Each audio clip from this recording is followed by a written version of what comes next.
Hey, what's going on, everybody? Welcome to the You're Not Alone podcast with me, your host, Zach Westerbeck. I'm a mental health advocate, professional speaker, mental health coach, and author of the mental health book, You're Not Alone, which is a guide for 18 to 24-year-olds to overcome anxiety and depression. And in today's episode, I interview Jenna Overbaugh, who is a licensed OCD and anxiety therapist, personal trainer, mother, and podcast host of All the Hard Things. And wow, we had such an amazing conversation where we covered the ins and outs of mental health and more specifically, anxiety and fear. We talked about Jenna's personal story of being an anxious child and how she learned a very, very important mindset and skill, which she's carried with her for the rest of her life to help her overcome her personal journey with anxiety. In the episode, we discussed the difference between anxiety and anxiety disorders. We unpacked what OCD is and how you can improve your symptoms using a talk therapy known as ERP. And then Jenna dropped an absolute knowledge bomb towards the end of the episode. And she provided such important advice for those of us who are getting started on our mental health journeys. So if you haven't yet, please go to iTunes or on Spotify, wherever you listen to my podcast, and give this episode a like, a follow, and then a rating. Hopefully you give it a 5-star rating, but that's up to you. And if you feel like it was really impactful, please just find one person in your life that you can share this with so that we can spread more hope, compassion, love, and information to get more people started on their mental health journeys. And now let's dive into this week's episode of You're Not Alone with Jenna Overbaugh. All righty. So Jenna, thank you so much for joining us today on the You're Not Alone podcast. I'm so excited to have you here. I know that we've had some conversations in the past and I found them to be very helpful. So I'm very excited to be having more of those mental health conversations with you. So thank you for being here.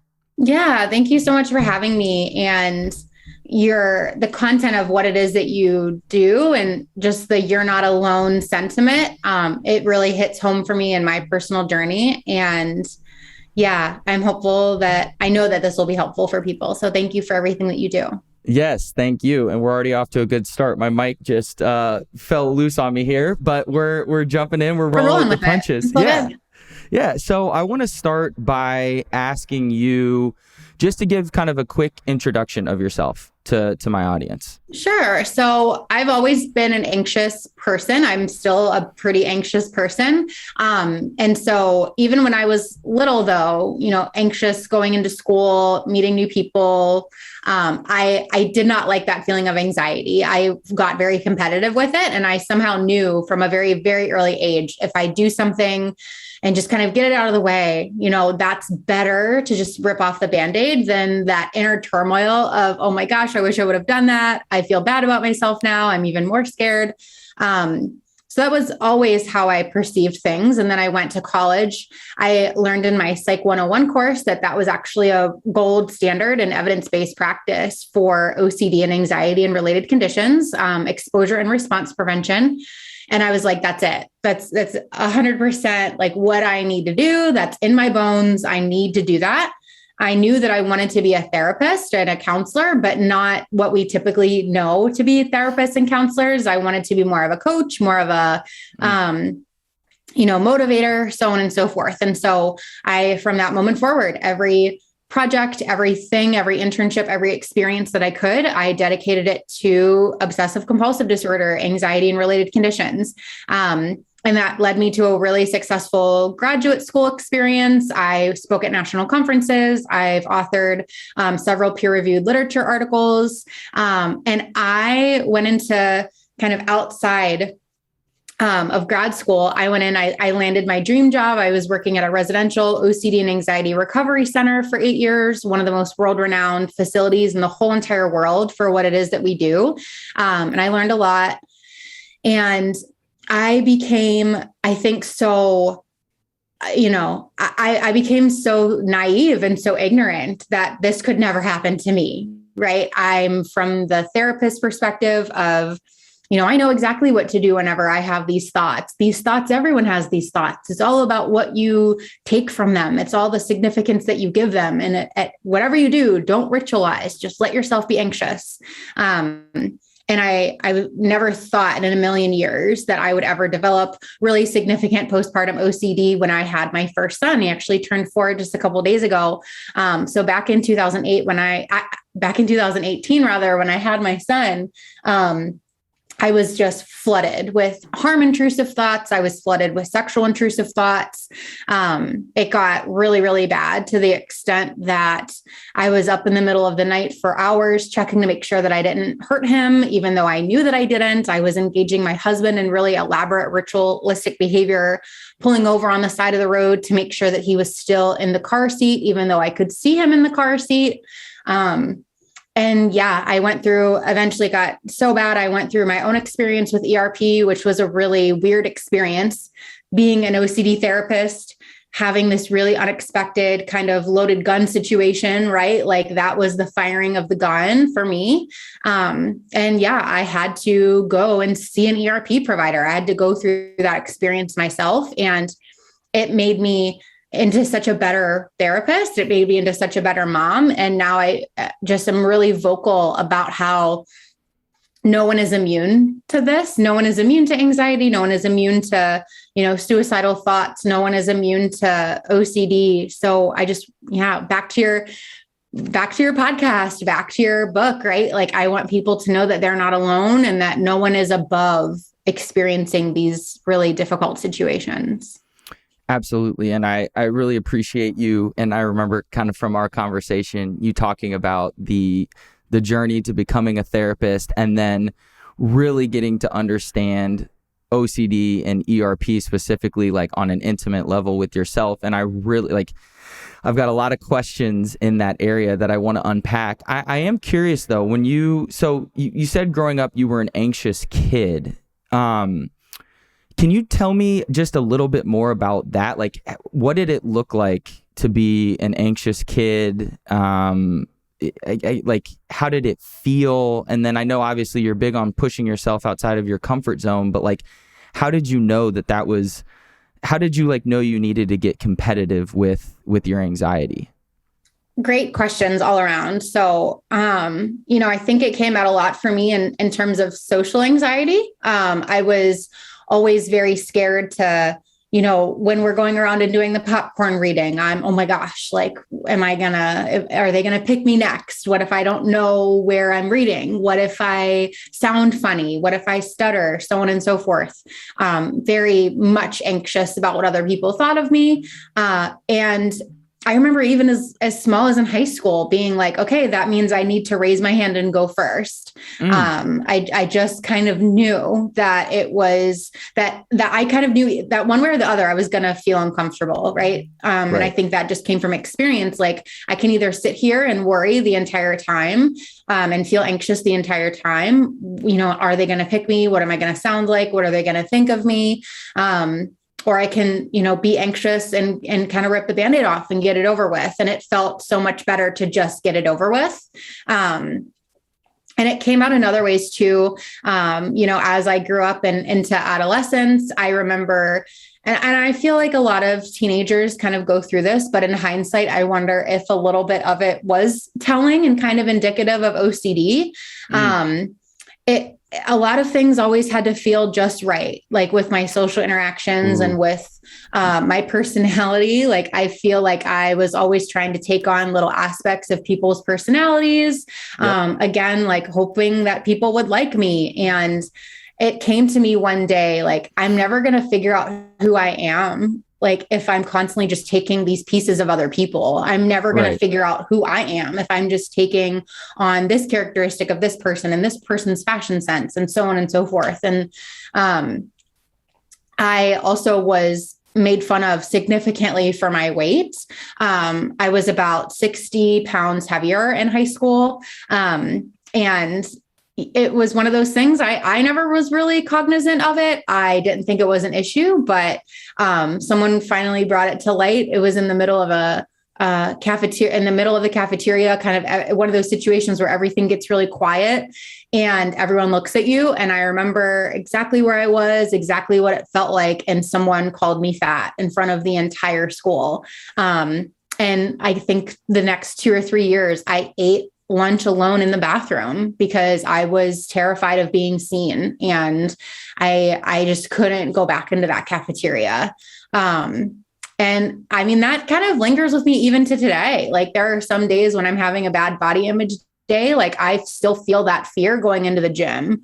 Right. So yeah, and that's something that I definitely don't talk about a lot, but I think we all go through a lot of difficult things, especially when we're in high school, when we're kind of in that early adult stage. Certainly in grad school, it came out with, academics and, it never seemed to end. It always seemed to kind of transform into something. And when you say it that being the anxiety and how it takes on different forms, is that kind of what you mean? Or yeah, kind of this like shadow, I guess it would feel like this dark cloud, like that, that things are, maybe like that they shouldn't be this hard, or, is it really this hard for other people, but it feels harder for me. Right. All these other people are just going into the cafeteria, but this feels so hard for me. And kind of wondering, along those lines, like, what's wrong with me? Like, what's wrong with me? Am I the only one who thinks this way? You kind of see everyone else's best foot forward. You see everyone else having a good time, and we don't talk about the difficult things, obviously. So we all feel like we're alone going through it, but I don't think that that's the case at all. Right. And I think that's telling of the name of your podcast, right? With all the hard things. And I think what resonates with me and what you're talking about right now too is like the mask that people wear when we go out into society and we're around other people make it so much more difficult when you're having kind of that internal battle with yourself and facing all of these different types of anxiety, because you covered so many different, in my opinion, types of anxiety there. There's social anxiety. It sounds like maybe some anxiety around body image, the fear of what other people are going to think about you. And one thing that's interesting to me, and I'm kind of curious to get your perspective on this for my listeners, is like, what is the difference between anxiety and anxiety disorders, and how do you break them down between like social, you talked about just right OCD, you talked about body image, like how does the listener right now like decouple those? And maybe they're thinking to themselves like, oh wow, I can really relate with Jenna on this one. Like I get super nervous in front of people or fearful about what others are going to think, or if I make a fool of myself, while others might be kind of on the body image spectrum. So I'm curious, like, how do you decouple all of the different types of anxiety?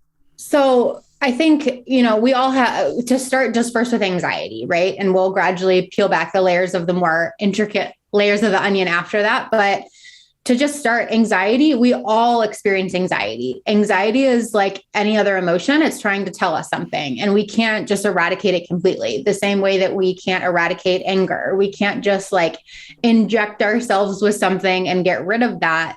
Right. If we didn't have anxiety, we wouldn't be able to meet goals. We wouldn't be able to change. We wouldn't feel driven to show up for work in the morning. And quite honestly, if we didn't have anxiety, we would all probably be dead. We would not look twice before we, cross the street. And so anxiety, I think it's a bad rap sometimes, like, that it is this dark cloud feeling and that it's always bad, but it's meant to be functional. It's meant to tell you something. It's meant to tell you, and sometimes those are false signals, right? But yeah, it's always meant to tell us something, and it's meant to protect us. And obviously sometimes it goes completely haywire and goes the opposite direction where it's not helpful, and it's more harmful. And so anxiety is not something that we want to get rid of. When it becomes problematic is when it starts to create distress and then impairment in your life. So as a professional, when it comes to diagnosing and kind of identifying whether this person would benefit from treatment or not, or some more, rigorous medication regimen or whatnot, we look for distress and impairment. So distress would be, is this problem distressing to you? Do you feel like this is something that you would want to work on or that you would want to put in the effort to change? My husband is a little bit anxious, I guess, when it comes to like finances and stuff like that, but he would not say, and I would also not say that it necessarily distresses him, right? It comes up every once in a while. It's manageable. It is certainly of the things that he needs addressing or that he thinks that he wants to address. Anxiety would not be one of them. It just doesn't cause distress to him. It doesn't really get in the way of anything.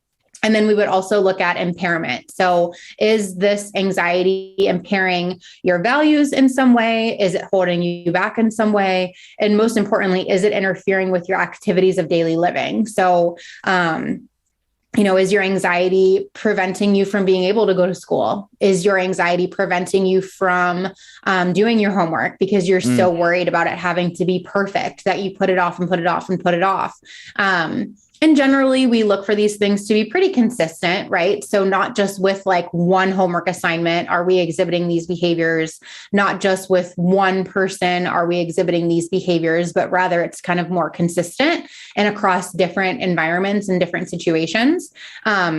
And then when it comes to, anxiety disorders versus OCD, this is one of my favorite topics, actually. Yes. You've done a great job, by the way, of breaking this down. This is It's super helpful. I love this topic and I could go on forever. So I'm going to try really hard to just like bullet point it. But yes, so OCD used to be an anxiety and related condition. So in the DSM, which is the Diagnostic and Statistical Manual, and it's not great by any means. I don't think any therapist loves the DSM. There's a lot of issue with it. Right.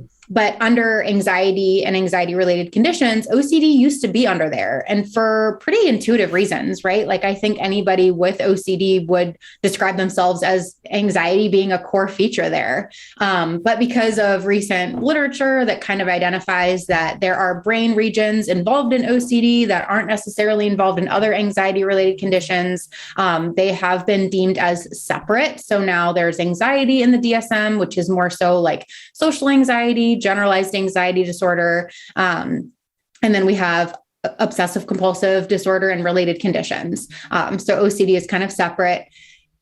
I think a lot of times the argument that I get from people is that, well, generalized anxiety disorder is for more general fears, for fears that are more like down to earth and more realistic. And OCD are fears that are more irrational and kind of outlandish. And a person with OCD would know that they're outlandish.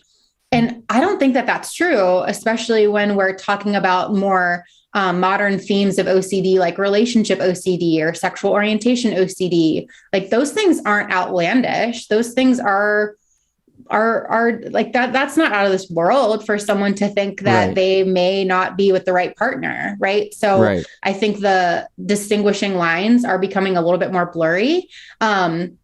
At the end of the day, though, my personal take on it is I don't care where we land that plane. The treatment for it is largely going to be the same. So if someone comes to me with anxiety about their homework and bills, which would generally, for most professionals, probably fall under generalized anxiety disorder, or even if they present with social anxiety disorder, and someone who presents with like slam dunk obsessive compulsive disorder, my approach is going to be the same. I'm going to be asking them about their rituals. I'm going to be asking them about their goals.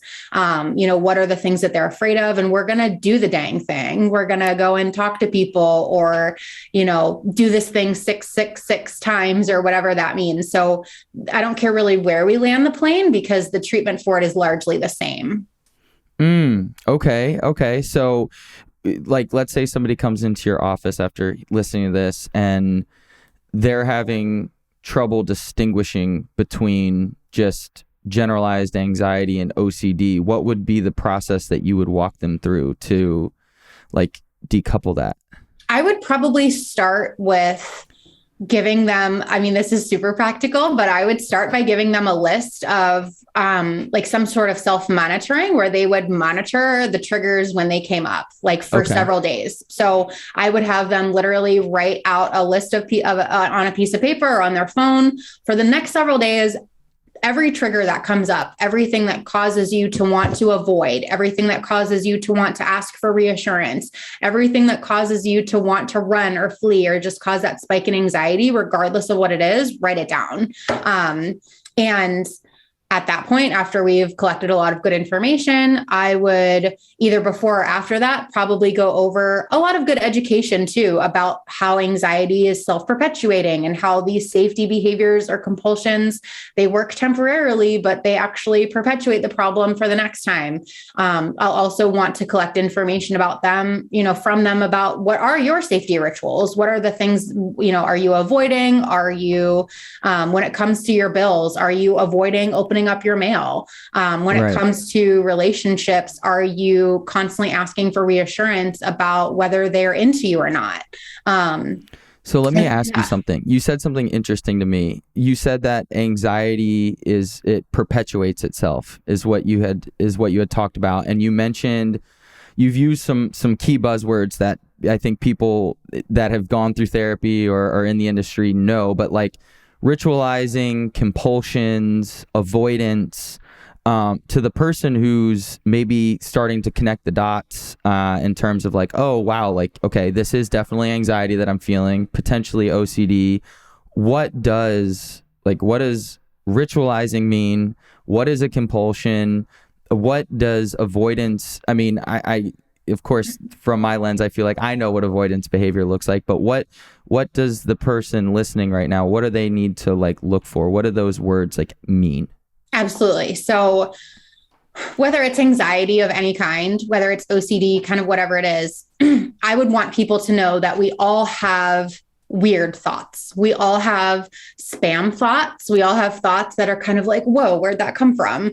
And we all have anxiety, right? We all have that urge to like, oh, I don't want to do that. That's really scary. Yeah. So anxiety almost is like feeling like fear, like it's anxiety in a sense is like that fear response. Yeah. Right. Absolutely. Like that's what it is. It's your fight, flight, or freeze system activated, but just in a way that feels like you were saying perpetual. Like it's like one of those things where, okay, if I was dropped into the savannas of Africa and there was a lion, call it 100 yards away, I would feel that fear.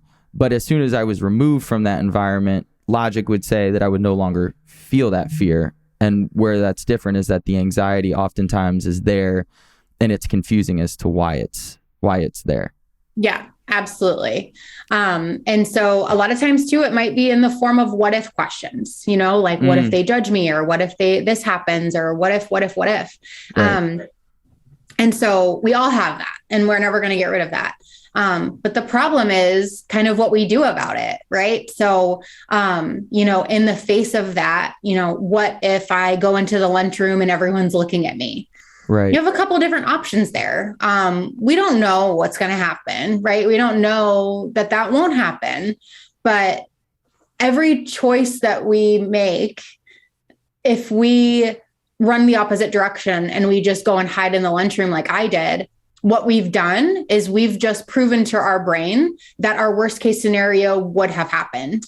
Okay. So, if you are afraid of dogs, let's say that you have a phobia of dogs, or you're scared of dogs, you're afraid that they're going to bite you. And this could be applicable to anything. Insert any fear here, social, OCD related, anxiety related. You're afraid of dogs. Let's say you're walking across the street and you see someone approaching you and they're walking their dog. You might feel that urge and that kind of jolt of anxiety to move to the opposite direction because dogs equal threat, dogs equal bad, and you need to escape that threat. Right. If you walk on the opposite side of the street, which might be avoidance, right? Because it's an anxiety-driven choice. It's not like, I want to walk on the other side of the street. I'm okay with this. It's anxiety driving that behavior.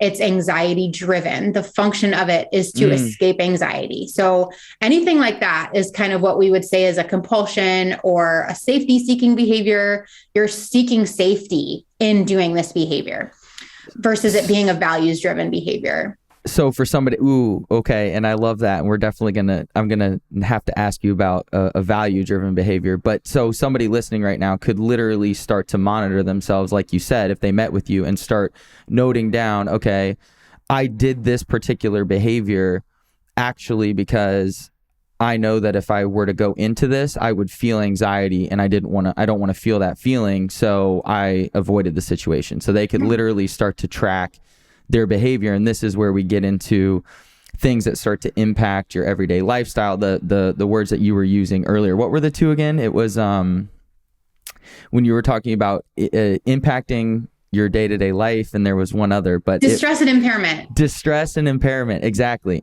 So when it starts to impair just everyday life and getting back to what you're going to say about values-based living, which I want you to talk about, these are the things that we can kind of start to look for. And that decision in that one moment, it may not seem like a lot, right? It might not seem like a lot. Okay, well, I'm just going to walk on the other side of the street. But what you've just done, whether you're conscious of it or not, and again, and insert whatever fear here, it's not about the dogs, right? When you make the decision to do that safety behavior of, for example, walking across the street, you unknowingly, unconsciously or not, you tell your brain, good thing you walked on the other side of the street, because if you didn't, you would have gotten bit. And so you register that, your brain registers that for the future. Like, okay, Zach must have, that must be really dangerous because Zach walked on the opposite side of the street. So next time Zach goes outside, I'm going to make sure that he's even more on alert.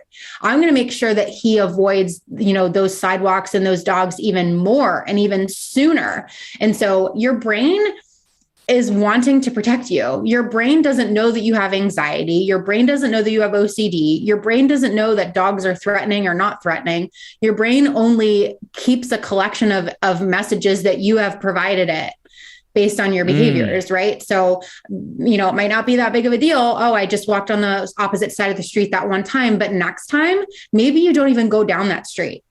Right.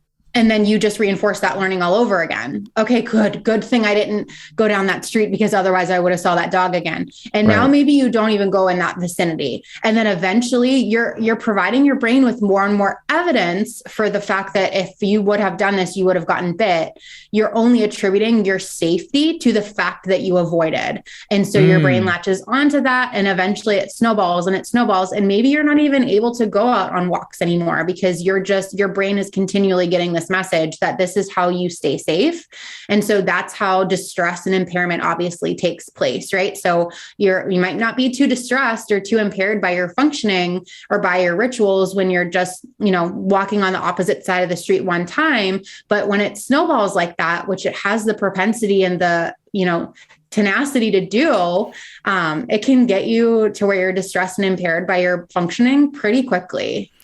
So, and this is the aspect of anxiety perpetuating itself and that snowballing effect that you were talking about. And as you were saying this, I related to this so much in a common everyday human way, like getting outside of intrusive thoughts, which I want to talk about here in a second, in terms of I started publicly speaking back in 2018. And I remember always being very, very comfortable public speaking. And then all of a sudden I just felt like this crushing fear of anxiety the night before the first couple times that I went and spoke on college campuses, to the point where I literally I never fell asleep. I think I just tossed and turned all night for 2 to 3 hours. And I just had this signaling in my head, this messaging over and over and over again, that I needed to run away from the situation. I had messaging that I was going to make a mistake, that I was going to go blank on stage, that I was going to forget what I was trying to say.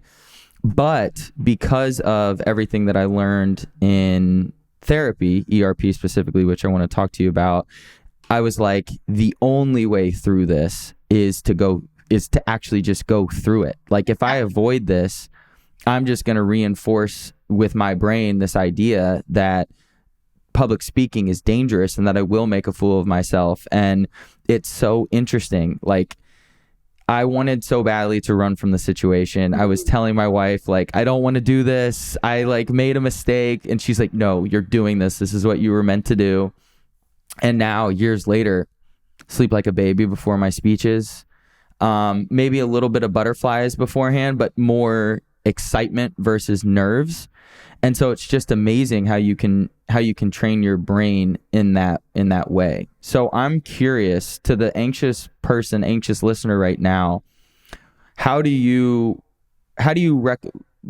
recommend that they do to start to improve those symptoms of anxiety? And how does somebody cope with, call it like, intrusive thoughts?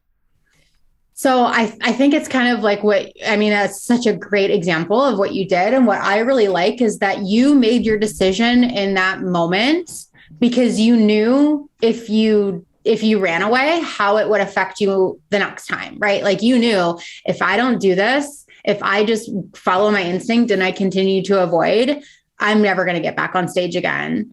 So I guess that would be my first like big highlight to people, is to recognize that, just like the dog example that I provided, just like the example that you provided, Zach, like, you're not making decisions just for right now. Like, the decisions that you make, if you avoid something that's scary, it's going to make it scarier in the future. Like, you are shooting yourself in the foot.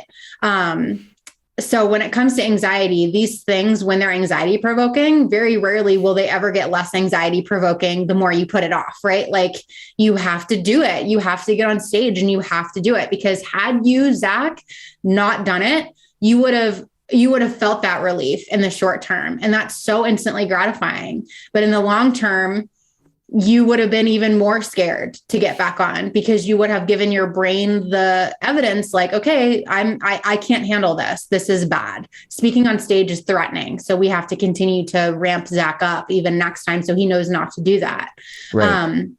So, I think it's our societal message to like, be happy and good vibes only. And when we feel anxious, do a coping skill. Right. I think the best coping skill that we can do is to be competitive with your anxiety. Like, take territory over your brain, take territory over your values. Like, no, I love speaking. This is what I'm here to do. I don't care what my anxiety says. I'm doing it. Like, I'm committing to it. I'll do it while I'm anxious. Like, you can come along with me for the ride, anxiety. Like, I'm not going to try to make you go away, because that's just going to make it worse too. I'm still doing the things that I want to do regardless of whether you're here. So, I think of it like, whether it's, thinking of it like a competitor, thinking about it like you're in a video game and you're trying to level up, like, marking your territory up with your values. Like, I want to walk wherever I want to walk. I'm not going to allow dogs to make those decisions for me. I don't want to be anxious anymore. I'm not going to let anxiety, dictate my decisions anymore, and know that it is going to be anxiety provoking, but you're making it easier for yourself for the next time. So it's really, I think it is a lot of self-compassion, right? Like, sometimes self-compassion isn't doing the easy thing. Sometimes self-compassion is doing the hard thing so that your long-term self can benefit. And so you were giving yourself compassion in that moment in a way, because you're like, no, like, I'm doing the hard thing because I want to be able to come back to these stages. Like, you're showing your self-compassion for the long term. And similarly, how to like get through intrusive thoughts. Intrusive thoughts can be anything. Intrusive thoughts can come in any form. Do not get mystified by the subtypes. And it's not contamination. It's not just right. It doesn't feel like anything that I know of in the subtypes. So it can't be OCD. Intrusive thoughts are just weird thoughts or strange images or urges or experiences that kind of come in out of nowhere. They're very intrusive. They're usually ego dystonic, which is just a fancy way of saying they feel inconsistent with your values. Some examples are like, I had a thought that I wanted to hurt my wife, but I don't want to do that. That's really scary to me. Right. And just, we all have those intrusive thoughts. You don't have to do anything about them. You can allow them to kind of come and go, just like any other thought. You do not have to latch onto it and analyze it. You do not have to take responsibility for the thought. You do not have to control the thought. You do not have to analyze whether that thought was significant somehow simply because you had it. A thought can just be a thought. And I think so many people with anxiety and OCD have a hard time understanding that. Like, they think that because they had a thought that somehow must mean something about them. And that's just absolutely not true. Okay. So I like that. And I like what you just said about not needing to latch onto these intrusive thoughts. So couple things. Can you give like some, just for listeners that are like, okay, I think maybe I have intrusive thoughts, and obviously you can't cover every single type, but could you just give like a few real world examples of like what an intrusive thought could look like? I know you talked about like the harming my wife. What are like a few others?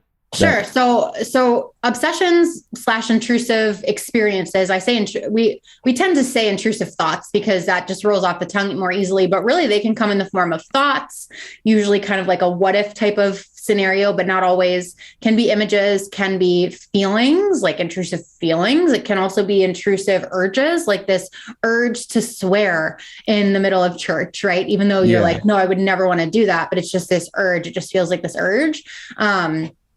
So yeah, there's harm intrusive experiences. So this thought, I've had it numerous times. I see a pair of scissors out in the kitchen, and all of a sudden my sweet little dog, he's a little lab and he follows me around everywhere. Super sweet. I often will have the intrusive thought, like, what if I just took this pair of scissors and just rammed it in your face? Right. Someone with OCD would say, oh my gosh, like, what does that mean? Like, I have to put these scissors down. I have to, like, why did I have that thought? They might jump on Google. Why did I have that thought? That's strange. And I kind of keep moving with my day. I don't move the scissors. I don't remove my dog from the room. I don't tell myself it's going to be fine and it's not a big deal. It just, I noticed that thought and I continue with my day doing whatever it was that I was doing. There's also sexual intrusive thoughts. So a lot of times it's way more taboo, but it's very commonly experienced is with little kids. So a lot of times people might have thoughts that, oh, did I look at that child too long? Does that mean that I'm attracted to them? Right. I would never want to do anything, but oh my gosh, what if I did? Yes. There's, a lot of perfectionism. There's certainly issues with contamination. These are all things, though, that people don't want to do. These are things that people are like, I would be willing to do literally anything else but this. I hate living my life this way. I hate it. I hate it. I hate it. But they feel like they need to do it anyway. There's relationship OCD that we're talking about more now. So, oh my gosh, do I love my partner enough? Oh my gosh, is this the right person for me? Sexual orientation OCD, how do I know that I'm 100% straight? How do I know that I'm 100%, gay, whatever. Right. But the underlying thing here is uncertainty, right? So, this intolerance of uncertainty, this need to know 100%. And that's impossible to achieve. And it can just, in your attempts to try to achieve more and more certainty, the OCD / the anxiety will just continue to raise the bar and make it more and more impossible for you to get. And I see that with a lot of people, like having OCD myself, having struggled with sexual orientation thoughts and harm thoughts, and really learning how to create that detachment from myself, who I am, what I value from my thoughts. I'm curious, what can somebody do? How can they learn how to not latch on to their thoughts? Like, obviously we have exposure and response prevention, so that's one way. And I'm curious, could you tell people what that looks like, what exposure and response prevention looks like? Absolutely. And then, So ERP, exposure and response prevention, is our go-to treatment for OCD and anxiety and related conditions. So it comprises of exposures and then ritual or response prevention. So we see OCD, and again, I would argue that anxiety is not all that different. So anxiety too. But we see OCD in particular as being a two-part problem with the obsessions and then the compulsions. The obsessions being the intrusive experiences that are really, distressing and scary. The compulsions would be the efforts to try to get rid of that anxiety or to try to avoid that uncomfortable experience. Right. So like hand washing, reassurance seeking, Googling online, so many other things that you could do. But so when it comes to OCD, we believe it's a two-part problem. ERP is our two-part solution. So we have exposures and we have response prevention. The exposure piece is where we will gradually, in a way that's challenging but still manageable, take a person through their feared experiences. So we will, identify what things that they have been triggered by, what things they have a hard time doing without rituals, whether that's spending time with their partner without ruminating, whether that is seeing an attractive female for a female because they wonder, oh my gosh, am I aroused? What does that mean about me? Right. Harm intrusive thoughts, hanging out with your dog in the same kitchen where there's a pair of scissors. But then, the exposures are very tailored to that individual based on their goals and their fears. But then we really need them to do response prevention, because if they just do the exposure, the anxiety provoking thing, but they're ritualizing or doing the same compulsions that they normally would do, virtually nothing has changed. Right. They're just exposing themselves while ritualizing, which is kind of what they've been doing anyway.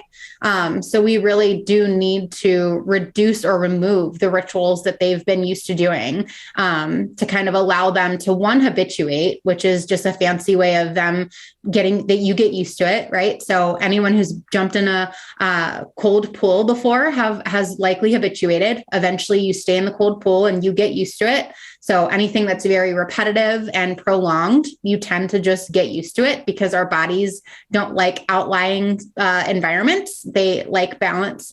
And so eventually, with repetitive exposure to a feared event, being around your dog with a knife, being around attractive females, if you're scared of that, walking near dogs on the street, if you're afraid of dogs, you will habituate to that. Then there's also the inhibitory learning model, which is a fancy way of just saying, I challenged myself to stay in the kitchen with my dog and the scissors. I didn't do the rituals that I normally would do, like putting the knife or the scissors away, and I didn't kill my dog. That's crazy. That's wild. I didn't expect that to happen. I thought for sure that if I left my scissors out there, then I would kill my dog. And I didn't. I thought for sure that if I walked by that dog on the sidewalk that I would get bit, but I didn't. That's wild. And so that's how exposure therapy works. Now, as far as how to kind of unlatch from those thoughts, I think it comes down to a lot of awareness training. I think when it comes to mental rituals and when you have these intrusive experiences, you need to give yourself time to really just become super aware as soon as they're occurring. And that comes with practice. So don't expect yourself to be a super expert at it, getting every single thought or every single image as soon as you have them. But I think it takes practice and just that careful self-monitoring to be very vigilant of when you're having those thoughts and the urge to go down that rabbit hole. And then my favorite kind of go-to message is like, nope, I'm not going there. Like I'm not going there. I'm not answering those questions. For the longest time, this happened even this morning. For the longest time, I was very triggered by pregnant women, for long reasons, for a lot of reasons that I won't get into. Seeing pregnant women was always very challenging for me. Like I always wanted to know, especially if it was like, I'm not sure if they're pregnant. I really wanted to know if they're pregnant. I think that alleviated my own anxiety about whether I should have another one. Yeah. Like, oh, good, they're not pregnant. That means it's okay that I'm not having one. Right. So I felt this urge, trigger would be seeing a pregnant woman potentially. My ritual or safety behavior would have been to info seek, like, are you pregnant? Or asking someone else if they're pregnant or whatever. And I caught myself, like, as I was trying to check and see if maybe she's pregnant or listen to what it was that she was talking about, I was like, you know what? I'm not going to try to figure out that information. Yep. I'm not, I'm not going there. And so it requires that vigilance. It requires the knowing that this is not going to go anywhere good. Like that this is not good for me. This cannot help me one way or the other. And I went back to I was working out. I went back to my gym routine. So, obviously it's hard. It's much easier said than done, but that's kind of my process. Yeah. And I would definitely say that it is a skill that takes time to develop, because you even have to, you talked about awareness. Like, I think that I never thought about the thoughts that I was having until I started to experience intrusive thoughts. And then I was like, whoa, the brain has a lot to say. Like the brain is very active, and there's thousands of thoughts that take place in a day. Granted, we're only cognizant of so many a day, but for me, like in the ERP process, it's exactly what you talked about with habituation. Like it was spiking my anxiety way high from an exposure. Mine in the sexual orientation space was around my sexuality. So I've identified my entire life as a straight male, and I was then getting inundated with sexual thoughts about doing things with guys, right? And again, no problem with that. People need to be who they are, right? But for me, that was out of alignment with who I identified myself as. And so it was very anxiety inducing. And going through ERP and facing fears, and I see this with people with OCD, it can be so difficult, and people get snagged up because you have to, almost like you said, get competitive with your anxiety and want almost to feel that feeling in the short term, so that in the long term you can, to your point, live that values-based life where your world isn't consistently shrinking and shrinking. Because I could feel that with myself. Like, I was wanting to do less, interact with less people. Like, I wanted to have like less guy friends. Like, there were like certain guys that would like trigger those thoughts, and I was like, can't be your friend anymore, don't want to be around you, you're freaking me out. And you know what ended up happening through that habituation is like, it's the last thing that you talked about around awareness. So if those thoughts come in now, my relationship with them is so different, and I literally kind of chuckle to myself. And my favorite thing to say is like, maybe I am, maybe I'm not. Maybe this will happen. Maybe this won't happen. And it's like creating this separation and this kind of feeling of, and it's like what you said, where it's just this comfort around uncertainty. And actually, I love how you say that OCD, anxiety, it's all the same. Even if you're quote unquote a normal person without anxiety disorders or whatever, and you just experience fear, like if there's one thing I've learned about ERP and just habituating is like, it can apply to anybody for anything, like you said. And I love 100%. that. Like you're normal. Yeah, you're just normalizing fear and normalizing practices to alleviate that fear for people.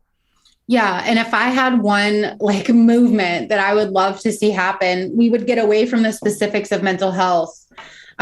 We would get away from the specifics of like, oh, well, I don't have, my OCD isn't that severe, so I don't need, or my anxiety isn't that severe, so I don't need ERP. And it's like, I wish they taught ERP to kindergartners. Like, I wish they taught aspects of dialectical behavioral therapy to kindergarten. Like everyone, when we zoom out is the message that I would give people, like just zoom out and think about what exposure and response prevention is, right? It's about facing your fears. It's about reducing dysfunctional safety behaviors that snowball you into a corner, like you said.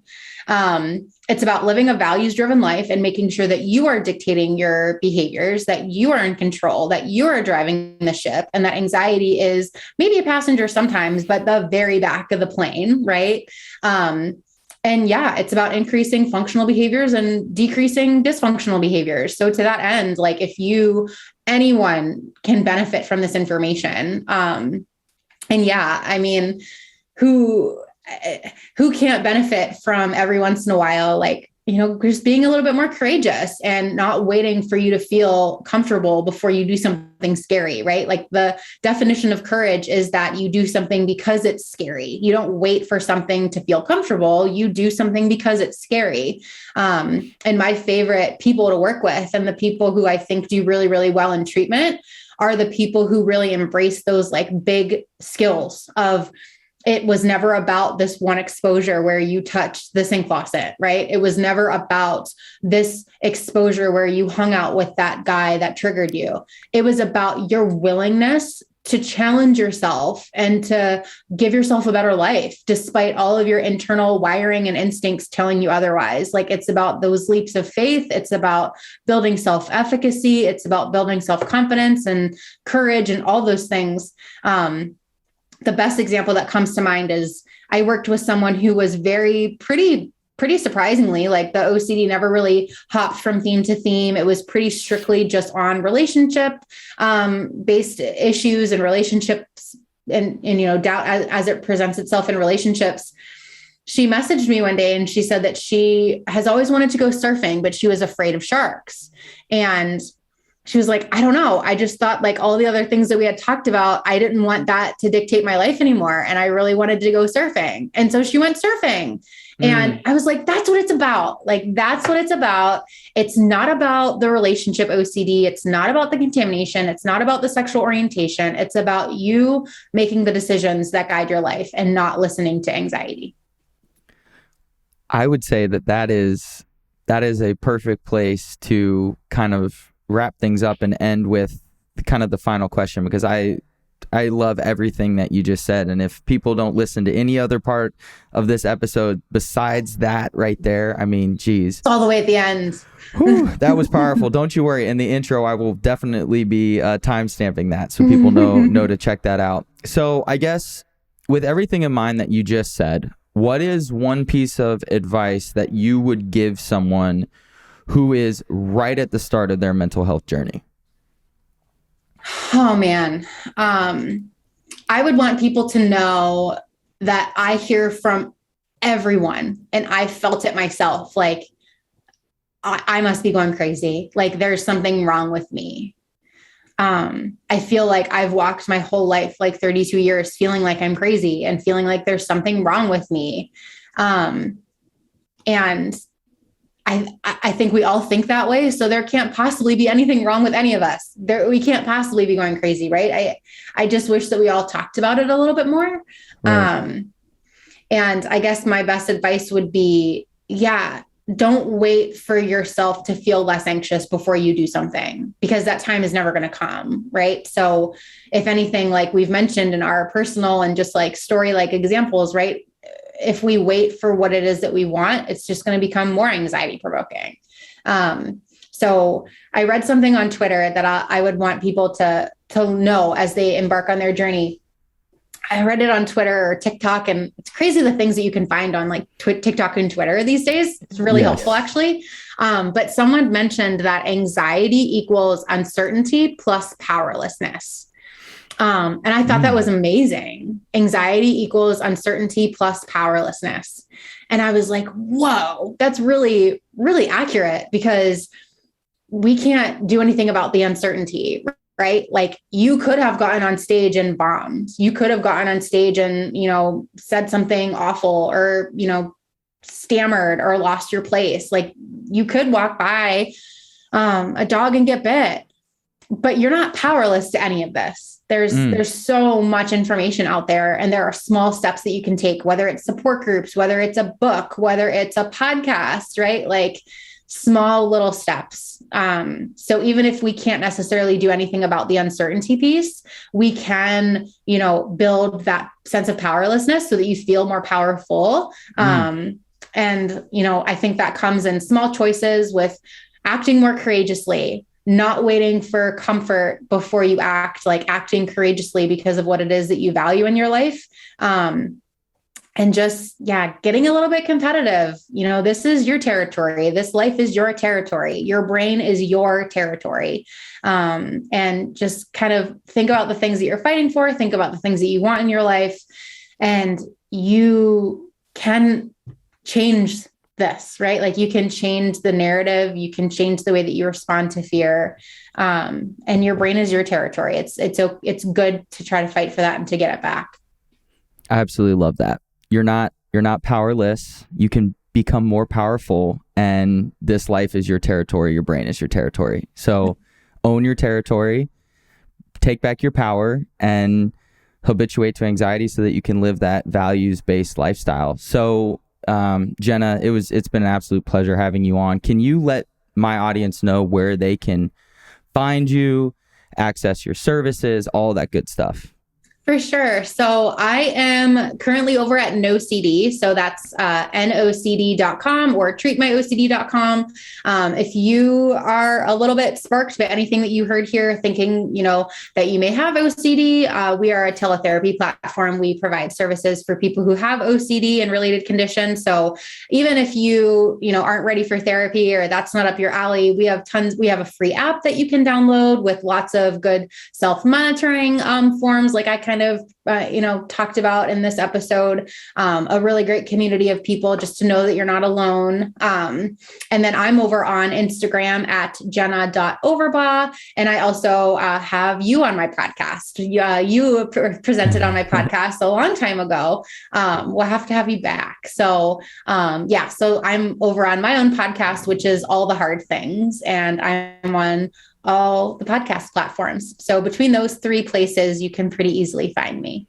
Amazing. Well, thank you so much for coming on to the You're Not Alone podcast today and spreading that hope, compassion, love, and information to my audience so that they can get the help they need, get started on their mental health journey, and definitely have left a lot of room and opportunities for future conversation. So I'm excited to have you on again in the future. Yeah. Oh my gosh. We have a lot to talk about. So thank you so much. Amazing.